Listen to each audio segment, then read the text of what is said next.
Happy holidays, everyone! Oh my god, it's been a year and a half, and I've only actually more or less recorded any of it.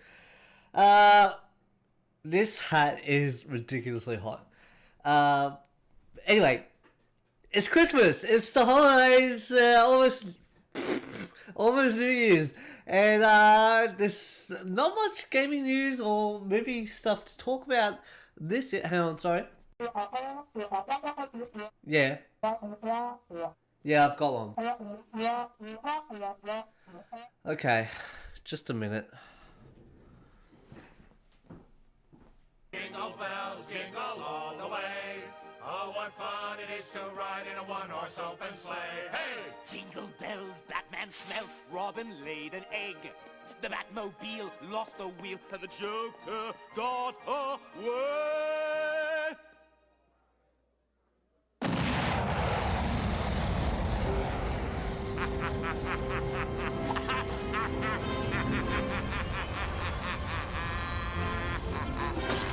Crashing through the roof in a one-horse open tree.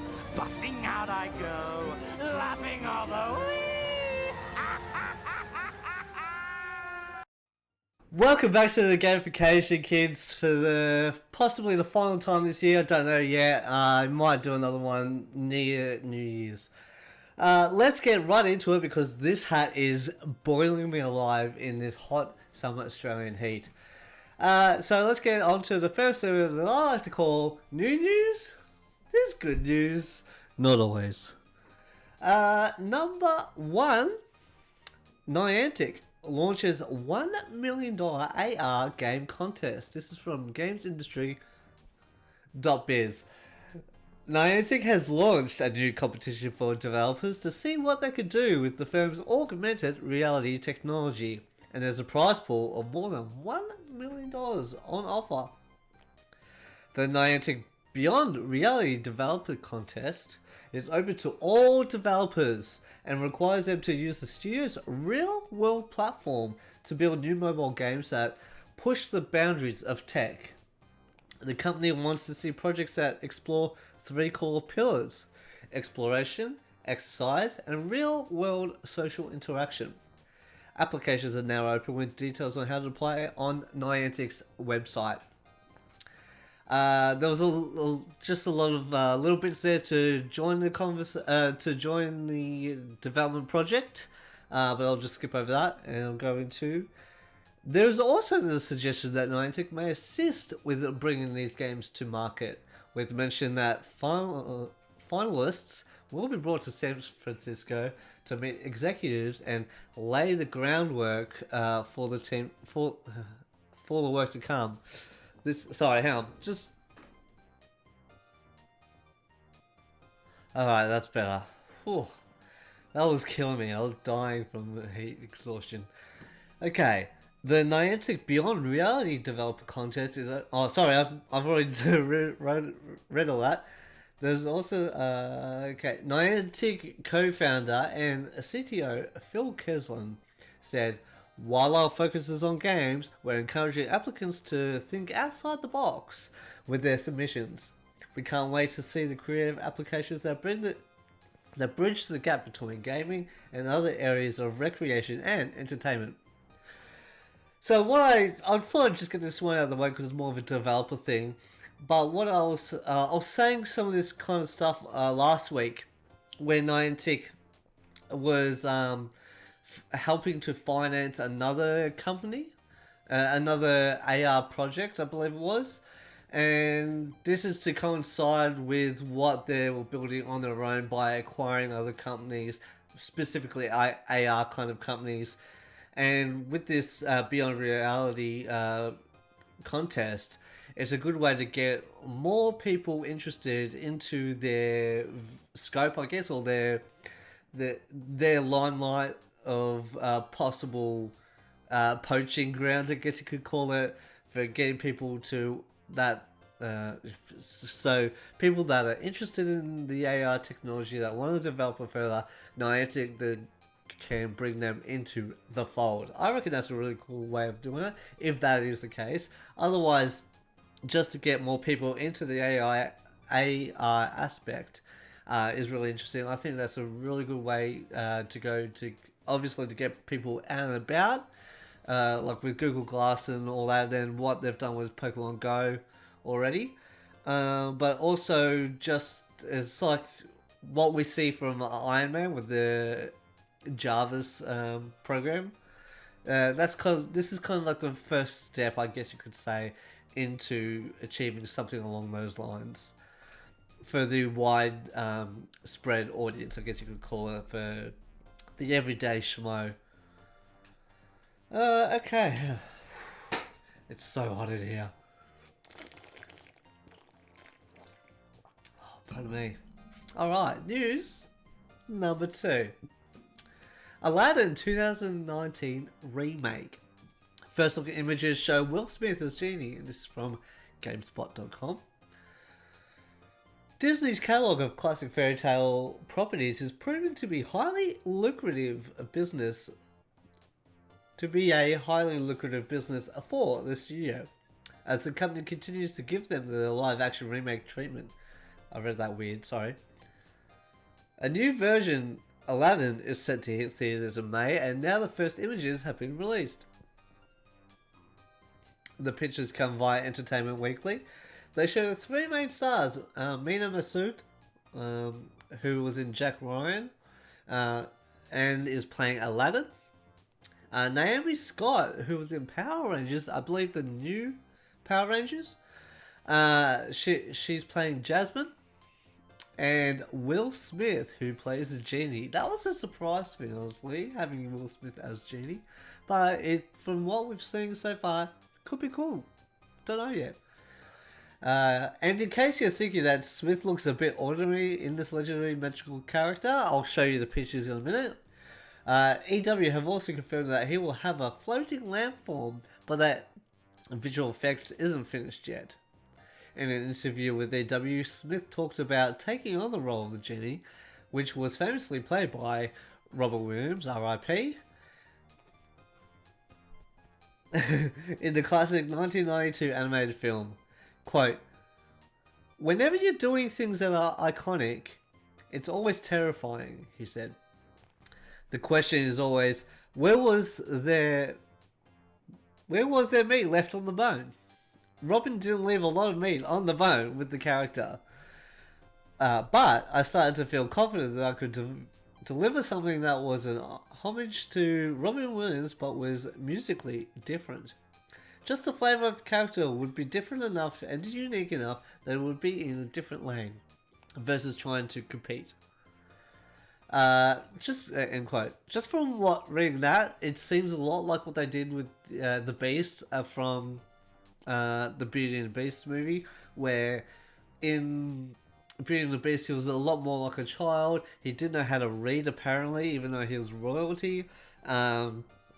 But in the live action remake, they actually made him like a bit more regal, a bit more educated. He had a good vocabulary, and he wasn't always quick to temper. He wasn't just like a tantrum throwing child. So if they do something along that lines with the Genie, I think that could really work. Continuing on, Aladdin is just one of several classic fairy tale remakes that Disney has on the way. In March, Tim Burton's reimagining of Dumbo hits theaters, while a new version of The Lion King arrives in July. That'll be a great summer film. Beyond that, the remake of Mulan is scheduled. Spare no expense. For 2020, plus movies based on Cruella de Vil from 101 Dalmatians and Tinkerbell from Peter Pan. Reportedly also in development, but there's no real news about that yet, so we'll just have to wait and see. Okay, news number 3.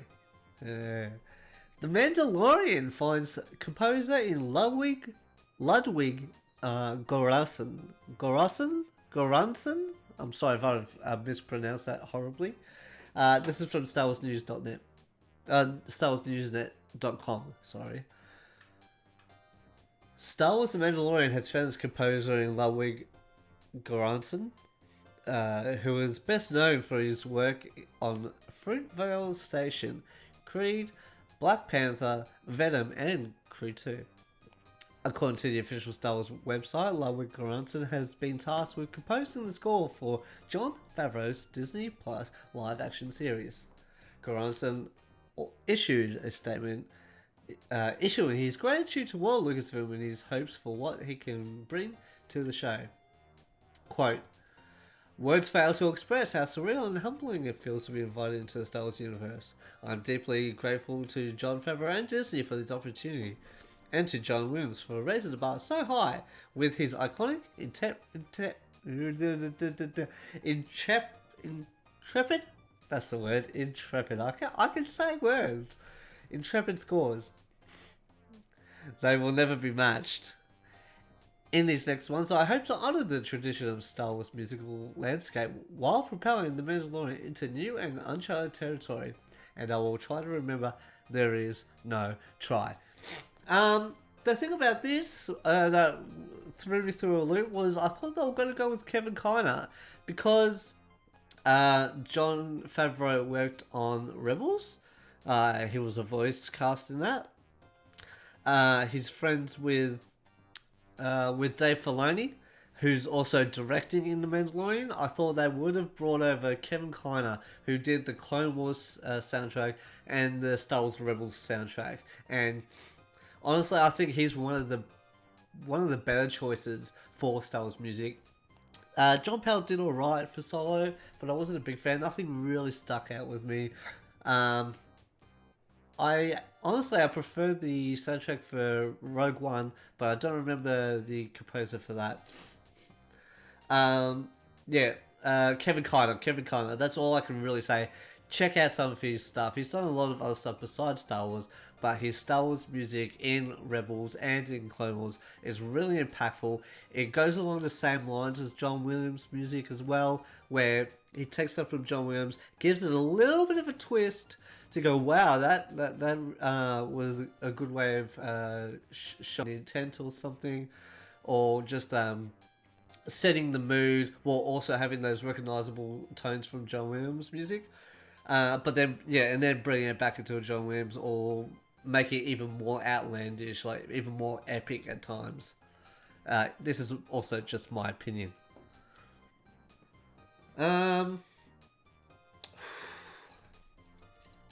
Break time again. News number 4. New Devil May Cry 5 soundtrack is going to come out, and my lord, it's a whopper. This is from siliconera.com. Capcom announced that Devil May Cry is getting a 5-disc original soundtrack this March, about a couple weeks after the game releases. In addition to tracks such as Nero's battle theme Devil Trigger, which is popular, and it got its own music video, the game will have various vocal tracks that play out during the intense battle between various characters and demons.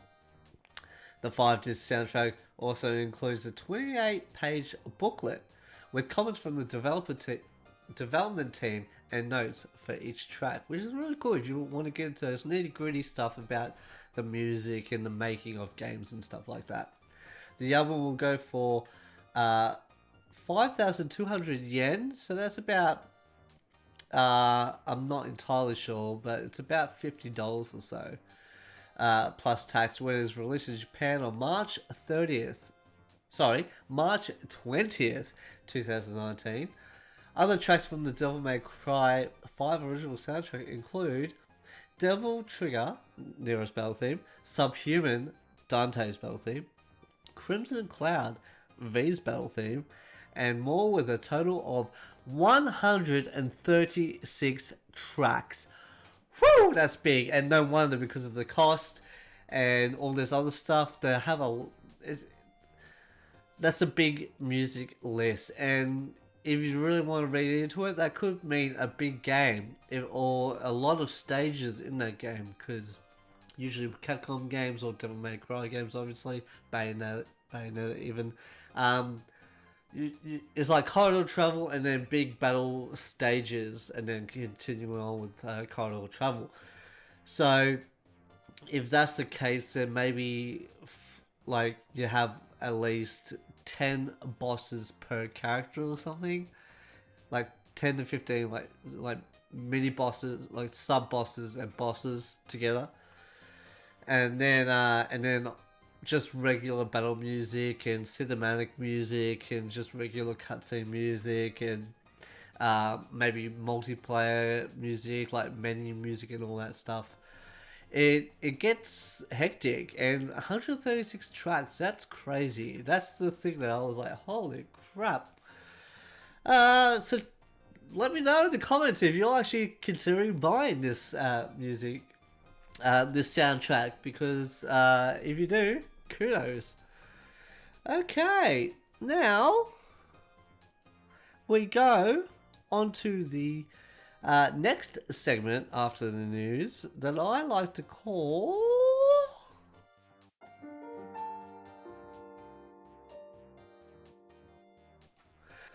That's alright, the crappy animation that I really need to fix. I'll probably do it next year, actually. What's on the Noticeboard?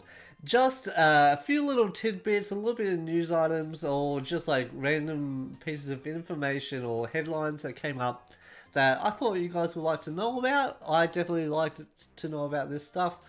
So if you do continue watching this show, maybe you like some of this stuff too. Let me know. Let me know what kind of other things you like to see on the Noticeboard. Any other kind of pop-up stuff. Hit me up on the Twitter. That'd be better for that kind of stuff. It's like, oh, just quickly tweet me that, or hit the Facebook group of the gamification. Okay, the first one. One Punch Man Season 2 finally has a trailer. It was just a quick character thing where they like have a little quote with each character and then flash to the next character. Okay, cool. But it's now set to release in April 2019. That's just a little thing there. The second one, Star Wars Galaxy Edge might get a sneak peek on Christmas Day. There's a couple of things there going on. We might see some actual, like a trailer or something to reveal kind of other stuff is going to happen. They had the Fight of the Resistance or something trailer where you're on a First Order Dreadnought bridge, and then the Resistance came. That was a trailer there. Maybe we'll see like a camera scope thing of what kind of rides or experiences are going to be at Galaxy's Edge. Galaxy's Edge is set to open in summer of next year, and by summer I mean summer in the Northern Hemisphere because it's in Disneyland, Disney World in America.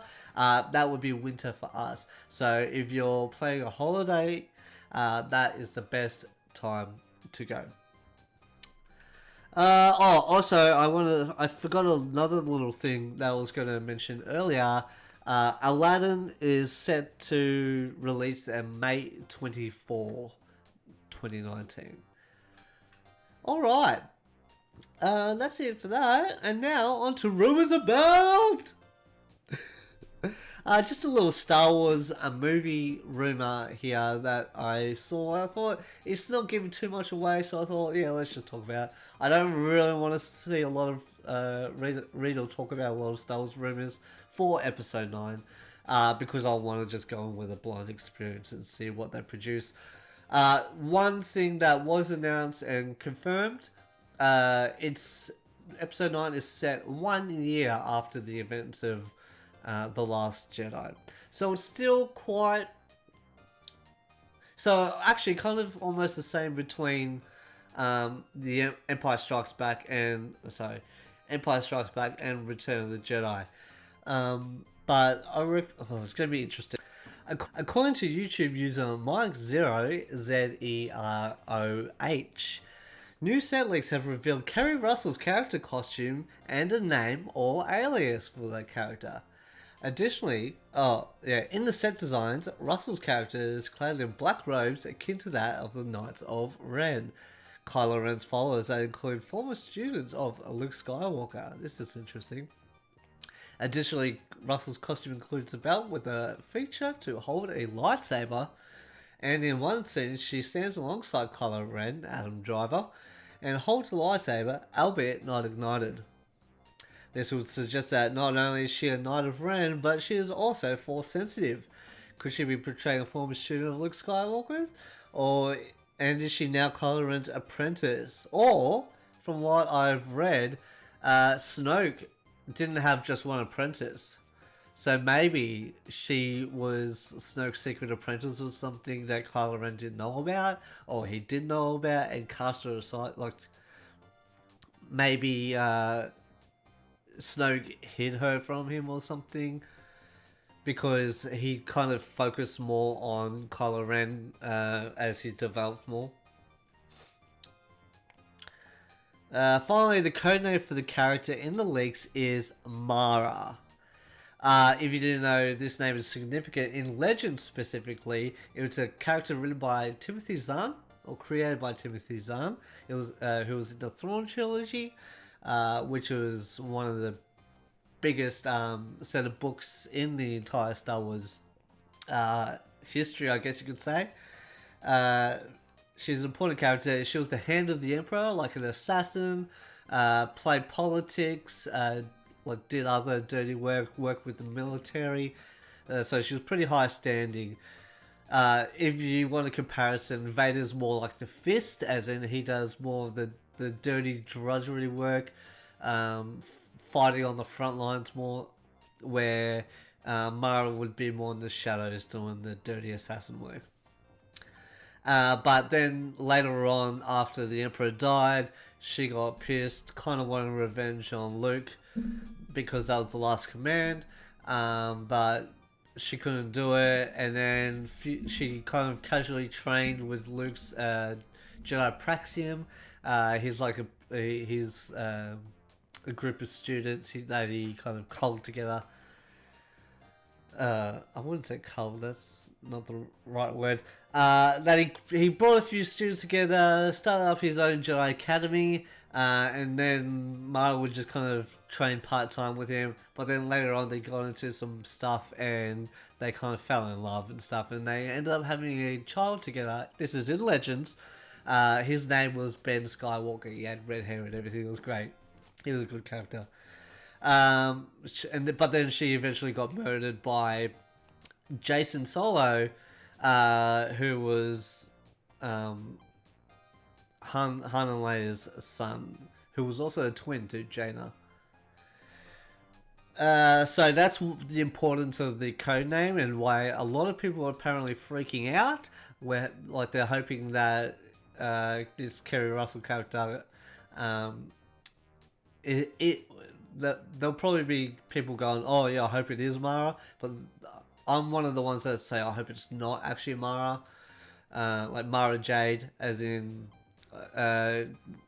Luke in this setting never really had that romantic.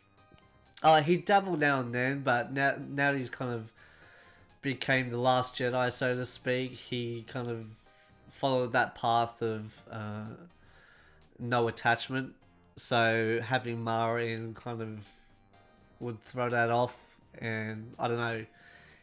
I feel like it might diminish the Luke that we have now. That's my opinion.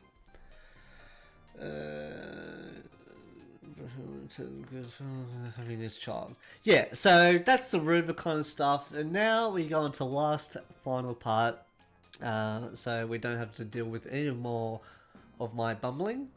Games out this week. And this was just I've actually run over, so this is more last week. But since it's coming on to Christmas, I kind of pushed it ahead. Firewatch, Nintendo Switch, Mana Spark on the Switch, Wondershot on the Switch, City Builder also on the Nintendo Switch, Persona 3, Dancing in Moonlight, and Persona 5, Dancing in Starlight on the Vita. Vita lives! Donut County, Xbox One and the Switch, Shadow of the Tomb Raider, The Pillar, so it's an expansion on all platforms, so Switch, PC, PS4, Xbox One obviously. Beat Fever on PS4, Dreamwalker PS4 and Vita. VR Apocalypse, that's on PSVR. Raised, like, or Raz, I guess, I don't know. RAZED.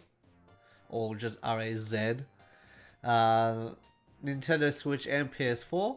Metal Slug 4, PS4. Road Redemption, not Red Redemption, Road Redemption on Xbox One. R-Type Dimensions, PS4. The Keep, Nintendo Switch. Bust a Move on PS4, Nintendo Switch, and Xbox One. Marvel Spider-Man Silver Lining. So this is the last of the Seed That Never Sleeps season pass. That's on PS4. Sundered, Nintendo Switch, Xbox One. Windjammers on the Nintendo Switch. That's like one of those arcade revival games. And Donkey Kong Jr. on the Nintendo Switch. I'm starting to get a bit of cold. Alright, that's it, guys. I just want to wish you all a happy Christmas, happy holidays, happy Hanukkah, I guess, but that was a couple of weeks ago, I believe. Correct me if I'm wrong in the comments below. Have a great winter, summer break, however you have it. Just enjoy your time. So that's it from me. Possibly for this year. Please remember to leave a comment down below. Hit me up on any of my social links, Twitter, Facebook, also Twitch, even though I haven't put much stuff on there. Next year, hopefully, I will be putting some more stuff up there. Look out for Kingdom Hearts 3. So yeah, please follow me, leave a like on the video, subscribe to the channel, and I will see you possibly in the new year.